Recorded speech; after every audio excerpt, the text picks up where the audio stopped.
Assalamualaikum warahmatullahi wabarakatuh.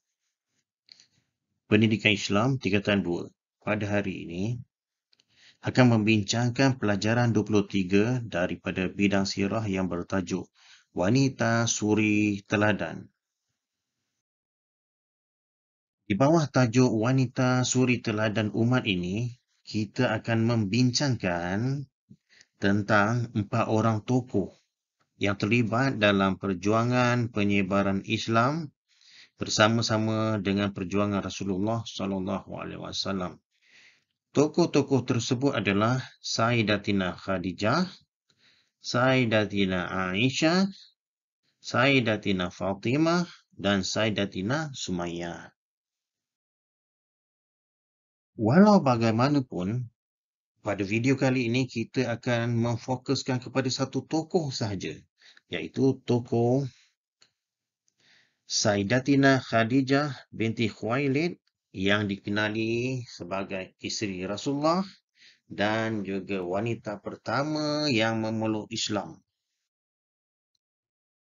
Jadi, kepada murid-murid yang mempunyai buku teks di depan, maka bolehlah dia merujuk buku teks tersebut pada muka surat 175.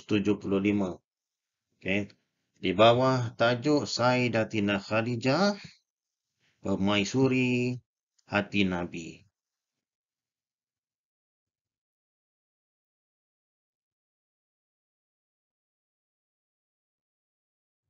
Persoalannya, mengapakah Sayyidatina Khadijah dianggap sebagai permaisuri hati Nabi sallallahu alaihi wasallam?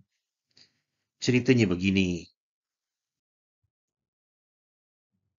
Satu hari, Aisyah radhiyallahu anha pernah berkata, apabila Nabi sallallahu alaihi wasallam menyebut tentang Khadijah, pasti Nabi akan memujinya dan menceritakan kebaikan Khadijah. Pada satu hari aku merasa cemburu, maka aku katakan kepada Rasulullah sallallahu alaihi wasallam. Okey, Aisyah kata, betapa banyaknya engkau menyebut tentang orang yang kemerahan rahangnya. Maksudnya orang yang kemerahan rahangnya adalah Sayyidatina Khadijah. Maksudnya Aisyah kata, banyaknya Rasulullah cerita tentang kebaikan Khadijah. Okay. Kemudian Aisyah menyambung, sesungguhnya Allah telah gantikan engkau dengan wanita yang lebih baik daripadanya. Maksudnya, bukankah Allah dan gantikan kepada Rasulullah dengan Aisyah yang lebih baik daripada Sayyidatina Khadijah? Kemudian Rasulullah pun menjawab, sebenarnya Allah tidak menggantikan kepadaku dengan orang yang lebih baik daripada Khadijah. Okay, maksudnya tak ada siapa yang boleh menggantikan Khadijah. Khadijah beriman kepada Rasulullah ketika orang ramai tidak beriman kepada Rasulullah.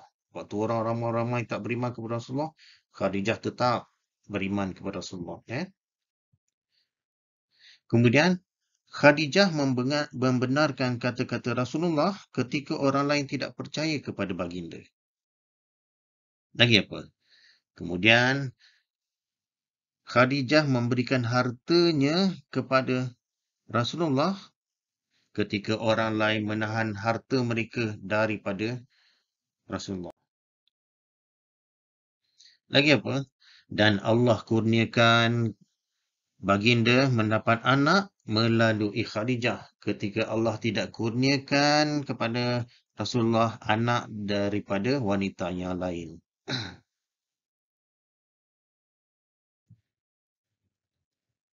Ada hadis yang lain, Rasulullah telah bersabda, ketua bagi orang perempuan ahli syurga ada 4. Siapa dia? Yang pertama, Maryam binti Imran. Maryam binti Imran ni ibu kepada Nabi Isa. Jadi yang kedua, Fatimah binti Rasulullah. Iaitu Fatimah anak Rasulullah. Yang ketiga, Khadijah binti Khuwailid. Yang keempat, Asiyah. Siapa dia Asiyah? Asiyah ni adalah isteri kepada Fir'aun. Okay? Jadi Rasulullah sebutkan salah seorang daripada ketua ahli syurga ketua ahli syurga bagi orang perempuan, salah seorangnya adalah Khadijah binti Khuwailid. Baiklah. Setelah kita mengetahui tentang Sayyidatina Khadijah disebut sebagai pemaisuri hati Nabi, mari kita kenali peribadi Sayyidatina Khadijah dengan meneroka riwayat hidup beliau. Okey, mari kita lihat. Yang pertama, nama sebenar dia adalah Khadijah binti Khuwailid. Beliau adalah daripada keturunan bangsawan Quraisy daripada Bani Asad. Khadijah digelar sebagai At-Tahirah, bermaksud suci, suci maruah diri, kerana menjaga maruah diri dan akhlaknya. Dia suci maruah diri, dijaga daripada beliau kecil lagi. Okay? Kerana ayah Khadijah ni bernama Khuwailid, dia tidak terpengaruh dengan budaya yang diamalkan oleh orang-orang Arab Jahiliah. Seterusnya, perkahwinan Khadijah binti Khuwailid. Khadijah binti Khuwailid telah berkahwin dengan Rasulullah ketika usia 40 tahun. Okay. Mari kita lihat apakah cerita di sebalik perkahwinan antara Rasulullah dengan Khadijah binti Khuwailid. Mempunyai cerita yang menarik. Okay. Hakikatnya Rasulullah tidak pernah menyembah berhala ataupun bersumpah dengan nama berhala. Kerana apa? Kerana Rasulullah terpelihara oleh Allah. Allah telah memelihara Rasulullah daripada melakukan perkara-perkara yang syirik daripada kecil lagi. Jadi pada satu hari ketika Rasulullah membawa barang perniagaan Khadijah, satu hari Rasulullah dia bekerja sebagai membawa barang Khadijah daripada Mekah ke Syam. Okey. Jadi pada satu hari telah berlaku satu pertikaian antara Rasulullah dengan penjual dan pembeli. Rasulullah sebagai penjual dengan pembeli barang baginda. Okey. Jadi pembeli tersebut telah meminta Rasulullah supaya bersumpah dengan nama berhala supaya menunjukkan bahawa Rasulullah tu bercakap benar. Tetapi Rasulullah tidak mahu bersumpah dengan nama berhala. Okay. Sebaliknya, Rasulullah bersumpah dengan nama Allah. Kejadian ini disaksikan oleh Maisarah. Siapa dia Maisarah? Maisarah adalah pembantu Khadijah. Jadi Maisarah telah memberitahu apa yang berlaku sepanjang perjalanannya bersama dengan Rasulullah. Dia jadi spy kepada Khadijah. Dia bagi tahu kepada Khadijah. Jadi peristiwa tersebut telah menjadikan Khadijah jadi jatuh hati dan terpikat dengan akhlak Nabi sallallahu alaihi wasallam. Jadi Khadijah telah menghantar wakil untuk menyampaikan hasrat untuk berkahwin dengan baginda Nabi sallallahu alaihi wasallam. Jadi perkahwinan antara Rasulullah dengan Khadijah ni telah dikurniakan seramai 6 orang anak. Iaitu yang pertama Al-Qasim, kedua Abdullah, Ruqayyah, Zainab, Ummu Kulsum dan Fatimah. Okay. Sudah kita sambung dengan kerjaya Sayyidatina Khadijah. Sayyidatina Khadijah, dia adalah seorang tokoh perniagaan yang kaya dan berjaya. Okay. Perniagaan dia bukan saja di dalam negeri Mekah tetapi dia melibatkan import dan ekspor barangan-barangan. Kemudian seterusnya keislaman. Sayyidatina Khadijah juga mempunyai cerita yang menarik. Sayyidatina Khadijah dia merupakan wanita pertama yang memeluk Islam, yang menerima ajaran Nabi Muhammad. Bahkan dia juga merupakan orang yang pertama yang menerima ajaran Nabi sallallahu alaihi wasallam. Mari kita tengok bagaimanakah peristiwa pengislaman Sayyidatina Khadijah. Jadi pada satu hari ketika Rasulullah bersama dengan Khadijah, baginda didatangi oleh Jibril. Satu hari Rasulullah bersama-sama Khadijah kan. Tiba-tiba Jibril datang.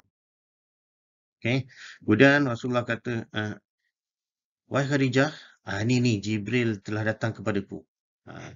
Okay. Kemudian Khadijah tanya, wahai saudaraku, sekarang ni kau nampak ke Jibril?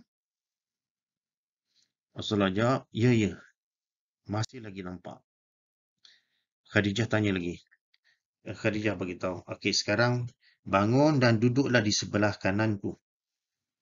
Kemudian Rasulullah bangun dan pergi ke sebelah kanan Khadijah. Kemudian duduk. Okay? Kemudian Khadijah berkata lagi, baik, sekarang ni adakah engkau masih melihat Jibril lagi? Rasulullah kata, ya. Maksudnya masih nampak lagi. Khadijah kata lagi, okay, sekarang bangun dan duduk di belakangku. Kemudian lalu Rasulullah pergi ke belakang Khadijah. Kemudian Khadijah tanya lagi, masih nampak lagi? Rasulullah kata, ya. Khadijah pun mengeluh, tarik nafas panjang, lalu membuka tudung kepala. Kemudian Khadijah tanya lagi, masih nampak lagi tak? Rasulullah kata, dah tak nampak dah. Okay. Kemudian Khadijah kata, ini bukan syaitan. Sebenarnya ini adalah malaikat.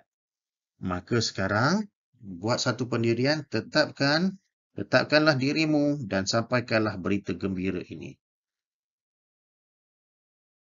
Kemudian Khadijah terus beriman dan bersaksi dan melafazkan saksi bahawa apa yang datang kepada Nabi itu semua adalah benar.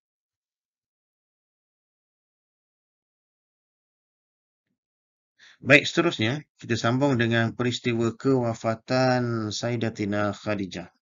Okay. Jadi Sayyidatina Khadijah ni dia telah wafat ketika tahun ke-10 Nabi SAW dilantik menjadi Rasul. Ketika itu usia Sayyidatina Khadijah berusia 60 tahun.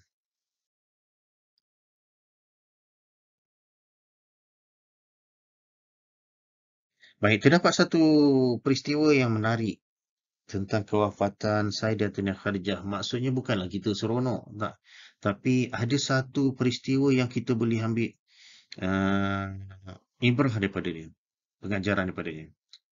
Itu satu hari ketika Sayyidatina Khadijah dalam keadaan sakit dan uzur dah tua.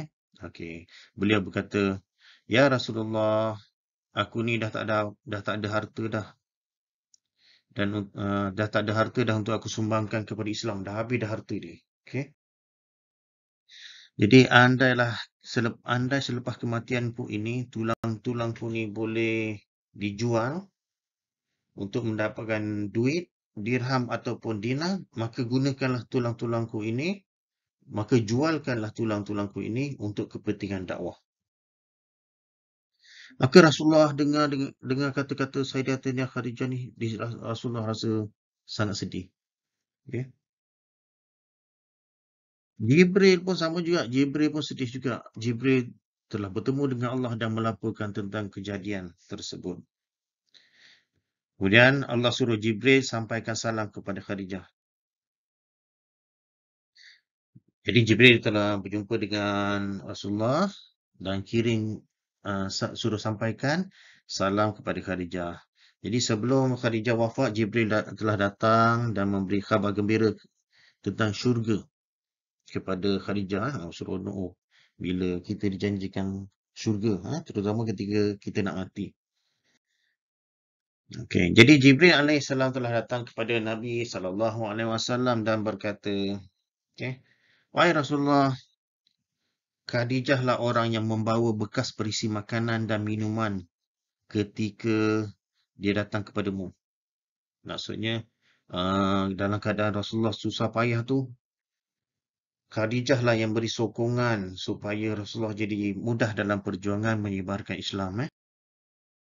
Kemudian Jibril sambung lagi, maka sampaikanlah salam kepadanya dari Tuhannya dan dariku. Maksudnya, Jibril membawa salam tu daripada Allah dan Jibril pun kirim salam kepada Khadijah. Dan kabarkan kepadanya berita gembira. dengan sebuah rumah di syurga yang diperbuat daripada permata yang tiada di dalamnya riuh rendah dan tiada lagi kepenatan. Ha, Waktu Sayyidatina Khadijah hidup, berada dalam kepenatan bersama dengan Rasulullah, memperjuangkan menyebaran Islam.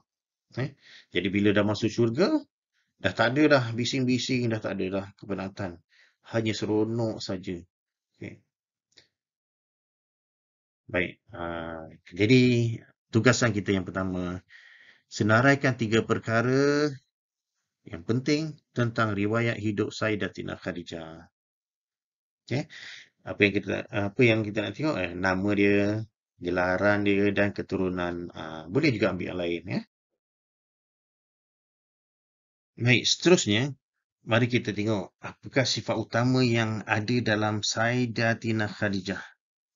Yang pertama yang special dalam diri peribadi Sayyidatina Khadijah ni adalah dia bijak bertindak. Okay? Kita boleh tengok dalam ni lah, peristiwa bagaimana Sayyidatina Khadijah apabila Nabi SAW menerima wahyu yang pertama dalam keadaan menginjil. Dia tak pernah mengalami peristiwa tersebut. Okay. Selepas peristiwa wahyu pertama, Nabi SAW dipeluk oleh Jibril.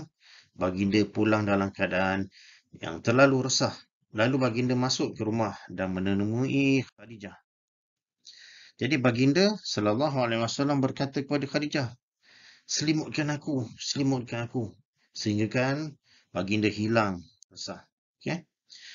Lalu baginda SAW berkata kepada Khadijah, wahai Khadijah, sebenarnya apa yang terjadi kepadaku ni? Lalu baginda menceritakan apa yang berlaku. Baginda berkata, aku takutlah kejadian yang menimpa diriku. Maka Khadijah berkata, jangan begitu. Allah sesekali tidak akan mengecewakan engkau. Sesungguhnya engkau menyambung hubungan kekeluargaan. Engkau bercakap benar. Engkau membantu anak yatim. Engkau memuliakan tetamu. Dan engkau membantu orang yang benar. Maksudnya, Sayyidatina Khadijah ni kenal. Rasulullah ni memang seorang yang baik daripada dulu. Okay. Jadi mustahil Allah akan menimpa bencana kepada orang yang baik seperti Rasulullah. Kemudian Khadijah pergi bersama baginda untuk bertemu dengan Waraqah bin Naufal. Waraqah ialah saudara lelaki kepada ayah Khadijah. Maksudnya pakcik pada Khadijah. Waraqah ni sifat dia dah terlalu tua dan dia tak nampak. Okay. Khadijah pun berkata, pakcik, dengarlah apa yang nak diperkatakan oleh anak saudaramu ni. Waraqah kata, wahai anak saudaraku, apa yang telah kamu lihat? Nabi pun ceritakan apa yang berlaku kepada Waraqah ni. Kemudian Waraqah berkata, oh, itu sebenarnya adalah Jibril. Jibril ni telah turun kepada Nabi Musa dan Nabi-Nabi sebelumnya lah. Kalaulah aku masih muda dan hidup ketika kaummu mengusirmu, Waraqah kata, kalaulah aku masih hidup dan masih muda, waktu orang-orang Arab dekat Mekah tu nak halau Nabi, Waraqah kata, maka Nabi pun berkata, Nabi pun heran lah, nanti satu hari ni masyarakat Arab tu akan halau saya. Waraqah berkata, ya, tidak ada sesiapa pun yang pernah mengalami sepertimu. Jika aku sempat, maka aku akan membantu sedaya upayaku. Waraqah kata. Baik, selain itu, Sayyidatina Khadijah juga dia bijak bertindak dalam memberi kata-kata semangat kepada Rasulullah ketika baginda menerima wahyu yang pertama. Kenapa? Kerana Rasulullah sebelum ni tak pernah mengalami berhadapan dengan Jibril. Okey. Baik, yang kedua, sifat utama Sayyidatina Khadijah ialah dia menggunakan seluruh harta, dia mempunyai semangat berkorban yang tinggi. Jadi yang paling terkenal sekali sifat utama dia adalah dia menggunakan seluruh harta benda dia bantu umat Islam pada awal Islam. Ya. Termasuklah kepada Bani Hashim. Baik, seterusnya Sayyidatina Khadijah juga dia sentiasa bersama Rasulullah. Apa yang dia buat? Dia memberi sokongan yang penuh dalam semua tindakan Rasulullah. Kalau ada orang nak bertindak kepada Rasulullah, Sayyidatina Khadijah yang mempunyai kedudukan ketika itu, dia akan membela Rasulullah. Jadi selain itu, Sayyidatina Khadijah juga dia menjadi pendorong kepada Rasulullah. Dia menjadi pendorong dan penyokong kepada perjuangan Rasulullah dalam menyebarkan Islam. Lagi apa? Lagi, Sayyidatina Khadijah, dia terkenal dengan membelanjakan semua harta dia dengan tujuan membantu semua orang Islam yang susah dengan hasil perniagaannya. Baik, tugasan kedua. Terangkan satu sumbangan Sayyidatina Khadijah dalam menegakkan dakwah Islam. Okey, kita tengok macam ni contoh dia. Contoh jawapan. Okey, pendahuluan dia. Salah satu sumbangan Sayyidatina Khadijah dalam menegakkan dakwah Islam ialah, okey, idea utama dia apa dia? Idea utama dia membelanjakan semua hartanya untuk membantu golongan yang susah. Uraian dia seperti golongan yang miskin dan anak yatim. Baik, tugasan ketiga. Sayyidatina Khadijah seorang yang bijak bertindak ketika berhadapan dalam berbagai situasi. Uraikan bagaimana anda mengambil iktibar daripada kebijaksanaan Sayyidatina Khadijah. Okay. Kita tengok macam mana contoh jawapan. Pendahuluan dia, iktibar yang dapat diambil daripada kebijaksanaan Sayyidatina Khadijah ialah, idea utama dia, merujuk golongan yang lebih tahu tentang sesuatu perkara. Seperti guru dan ibu bapa. Okey. Okey. Huraian lengkap dia. Ini kerana ilmu pengetahuan dapat memandu seseorang untuk melakukan tindakan yang betul. Kesimpulannya, oleh itu kita hendaklah mendampingi golongan berilmu supaya dapat merujuk sekiranya menghadapi sesuatu masalah. Berdasarkan pelajaran tentang Sayyidatina Khadijah ini, kita dapat mengambil rumusan dan iktibar bahawa kita hendaklah bertindak dengan bijak dalam setiap tindakan kita. Okay. Yang kedua, kita hendaklah mendermakan harta dan nyawa di jalan Allah. Ketiga, kita hendaklah selalu menyemai sifat suka membantu orang lain. Yang keempat, kita hendaklah istiqamah, iaitu sentiasa memperjuangkan agama Islam. Yang kelima, kita hendaklah sentiasa menyokong keluarga kita yang berdakwah di jalan Allah SWT. Daripada pelajaran yang kita lalui hari ini, sekian saja untuk pelajaran hari ini. Terima kasih atas perhatian yang diberi. Mohon maaf atas segala kesilapan. Jumpa lagi pada masa yang akan datang. Assalamualaikum warahmatullahi wabarakatuh.